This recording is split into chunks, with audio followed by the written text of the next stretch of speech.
the Russia-China draft resolution, which is currently in blue, and which proposes a technical extension of Resolution 2231 for 6 months, and at the same time calls on all original JCPOA participants to immediately resume negotiations so as to find diplomatic solutions. And we urge all reasonable council members to support this when we put this to a vote. I thank you. I thank the representative of Russian Federation for the statement. I now give the floor to the representative of China. 主席，中方支持继续解除安理会对伊制裁措施，对 President, China supports the Security Council sanctions against Iran remaining terminated and has voted yes on the draft resolution. At the same time, I must emphasize we firmly reject relevant countries' push by force for the invocation of the snapback mechanism and hold such a move as gravely undermining diplomatic efforts for a political resolution of the Iran nuclear issue. President, the current difficult situation concerning the Iran nuclear issue stems from the United States' unilateral withdrawal from and undermining the proper implementation of the JCPOA, reinstalling and continuously escalating its sanctions against Iran, imposing maximum pressure, which deprived Iran of its access to the economic dividends provided for under the deal, and left Iran with no choice but to scale back its compliance with the agreement. The U.S., at the expense of its own credibility, went even further by recklessly launching military strikes on Iran's nuclear facilities, thereby torpedoing the very negotiation process that the U.S. itself initiated. It is under these circumstances that the UK, France, and Germany are citing Resolution 2231 and insisting on activating the snapback mechanism to unilaterally sanction Iran.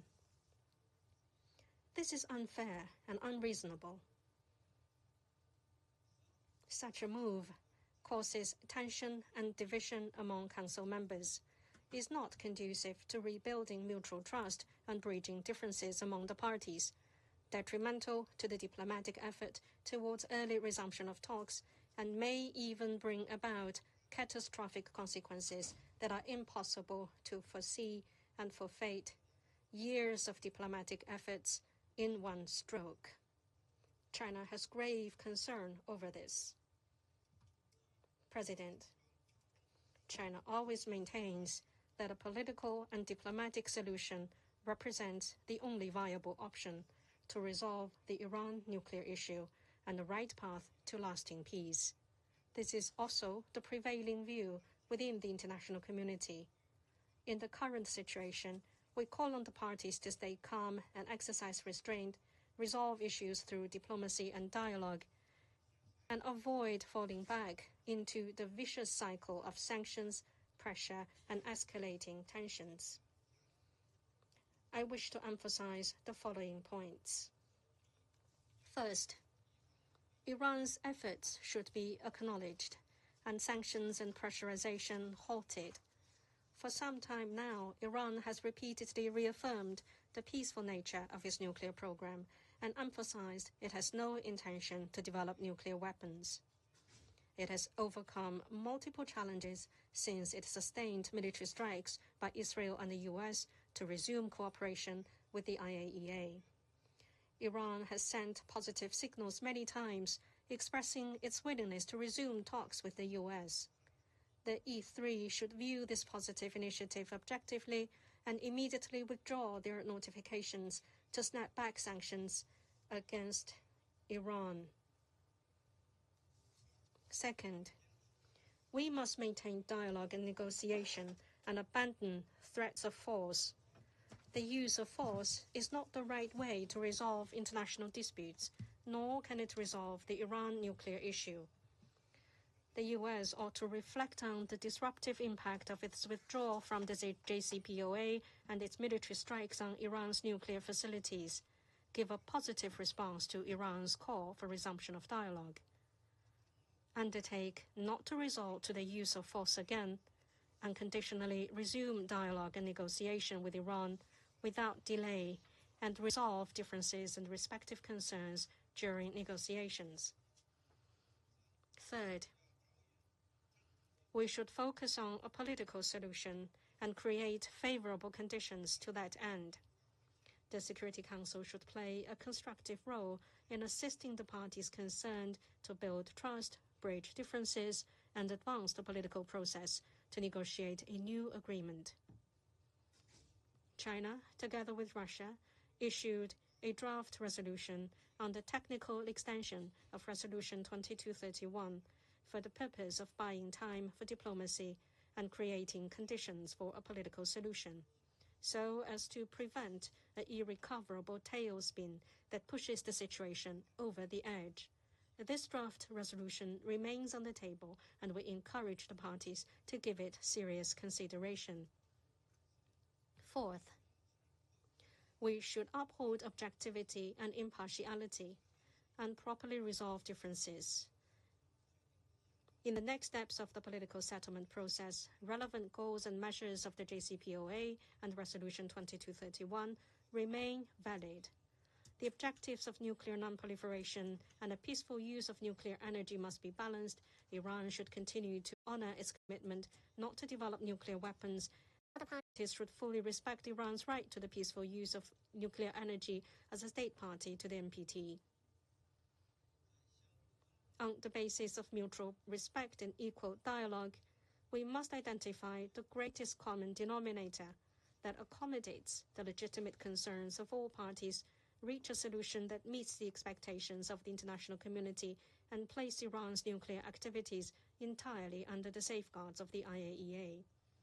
President, as a participant to the JCPOA and a permanent member of the Security Council, China remains committed to a political solution of the Iran nuclear issue and to security and stability in the Middle East. China will continue to maintain objective position, work hard to promote peace talks, and play a constructive role in advancing the political process to settle the Iran nuclear issue. Thank you, President. Representative of China for the statement. I now give the floor to the representative of United States. Thank you, Mr. President. The United States thanks the Presidency for submitting this resolution consistent with the Presidency's obligation under OP 11 of Resolution 2231. On August 28th, France, Germany, and the United Kingdom, the E3, each notified the Council of Iran's significant and continuing non-performance of its nuclear commitments. Their case was clear.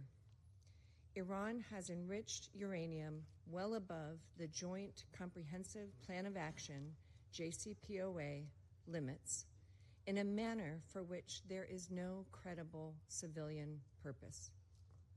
As we speak, Iran continues to not implement the IAEA's JCPOA monitoring measures and to not provisionally apply the IAEA additional protocol. The E3 could have initiated the snapback process as early as 2019. Instead, they chose to first pursue intensive diplomacy with Iran.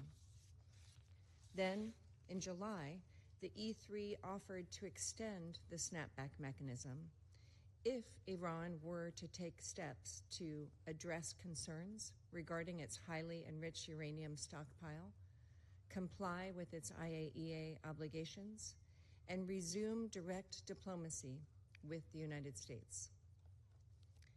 Despite suggestions to the contrary from Iran and others, Tehran has not yet realized those conditions. The United States therefore voted no on this resolution, and we are pleased that this resolution was not adopted due to not receiving the requisite number of yes votes.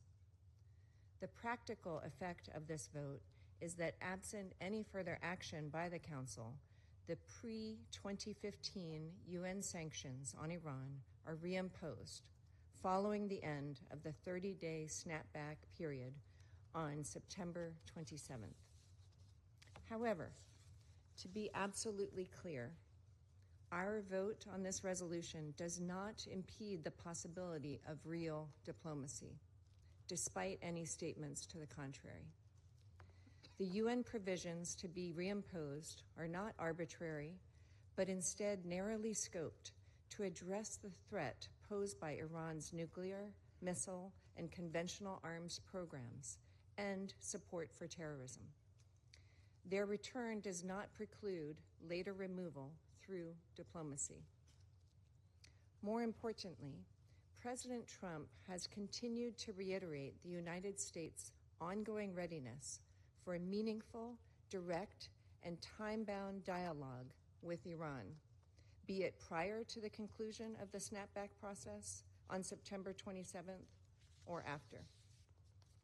Absent a deal, it is incumbent on the international community to not accept Iranian half measures or efforts to delay accountability. We must, with one voice, press leadership in Iran to choose the path of peace and, by extension, prosperity for the Iranian people. I thank you. I thank the representative of the United States for the statement. I now give the floor to the representative of Guyana. Thank you, Mr. President, and we welcome the participation of the permanent representative of Iran in this meeting. Mr. President, Guyana has consistently maintained support for dialogue and diplomacy as the most viable option for addressing all concerns related to the Iranian nuclear issue.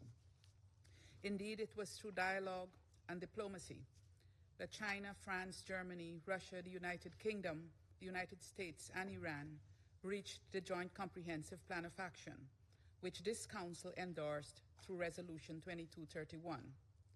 Guyana recalls that Resolution 2231 affirmed that the full implementation of the JCPOA would contribute to building confidence in the exclusively peaceful nature of Iran's nuclear program. It also emphasized that the JCPOA is conducive to promoting and facilitating the development of normal economic and trade relations and cooperation with Iran. Guyana therefore expresses its regret that to date the plan has not been successfully implemented, and consequently the goals of the JCPOA have not been achieved. Ahead of the expiration of Resolution 2231, Guyana urges the participants of the JCPOA to honor their commitments of resuming negotiations in good faith and to do so without further delay. We reiterate our support for the implementation of Security Council Resolution 2231 and the JCPOA and commit to working with Council members for a swift resolution to the Iranian nuclear issue. We further express our disappointment that despite their stated commitment to dialogue, the parties have not been able to resolve their differences in a manner that addresses the fundamental issues and the security concerns of all involved. We believe that dialogue should always be the first recourse to resolving any dispute or challenge between or among states. In this particular context, we are resolute that dialogue